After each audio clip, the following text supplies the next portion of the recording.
You might have heard of serotonin. Now, you might not, but what if I told you that having a great flow of serotonin in your brain is one of the quickest and simplest ways to positively influence how your brain functions? This video explains what it is, what it does, and how to create a constant flow, consistently. Serotonin is to the brain what eating, moving, and hydrating properly are to the body. An essential building block of good brain function and maintenance. It's a mood regulator. It gives us feelings of well-being, mental focus, happiness, hence the reason for the nickname, the happy hormone. It also impacts sleep, sexual desire, eating, digestion, bone health, communication in the nervous system. It really gets around. Now, the reason serotonin helps us feel happy and be in control is because it allows us to access the part of our brain responsible for problem-solving behaviour, our intellectual brain. This is, broadly speaking, made up of our prefrontal cortex and that vast intellectual resource that stores all of our higher brain functions, along with the skills, the strengths, and the experiences that we've built up over a lifetime. It's amazing at finding solutions to whatever comes our way. And it's both rational, logical, creative, and mostly really positive too. And having a great flow of serotonin keeps us there. If you want to know what serotonin actually feels like, it's this.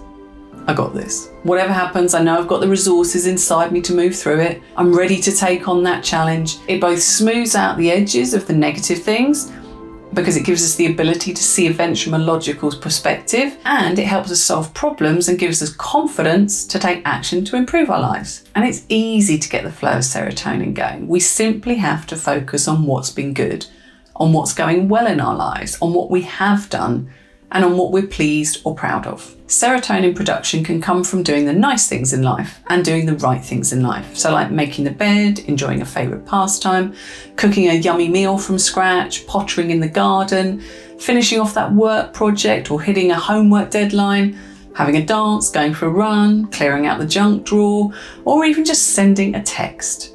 In fact, the list is endless. But it has one very important rule. It must make you feel good. It doesn't have to be huge, but it does have to have significance for you.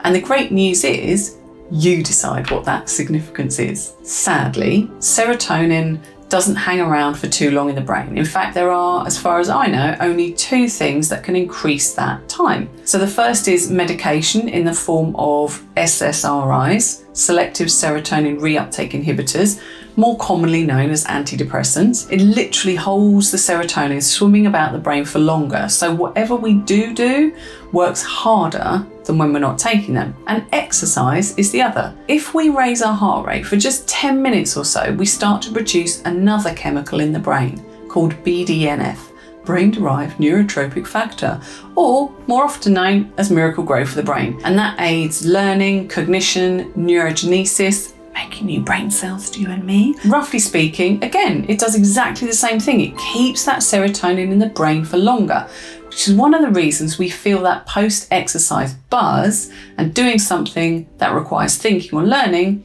is reported to be best done after exercise. So what interrupts the flow of serotonin? Well, some of the more illicit drugs that make people feel like they're having the best time ever do so because they're burning through that person's serotonin like stores. So they deplete them for days afterwards, most commonly known as a come down. But for most of us, it's a lot more mundane. Doing nothing. We've all had that day where we've just watched rubbish TV all day, or we've been under the weather, so we just hide out under the duvet. You probably didn't feel better because of that day, for the simple reason that no activity equals no chemicals, so nothing to feel good about. The other way to deplete serotonin is stress or anxiety.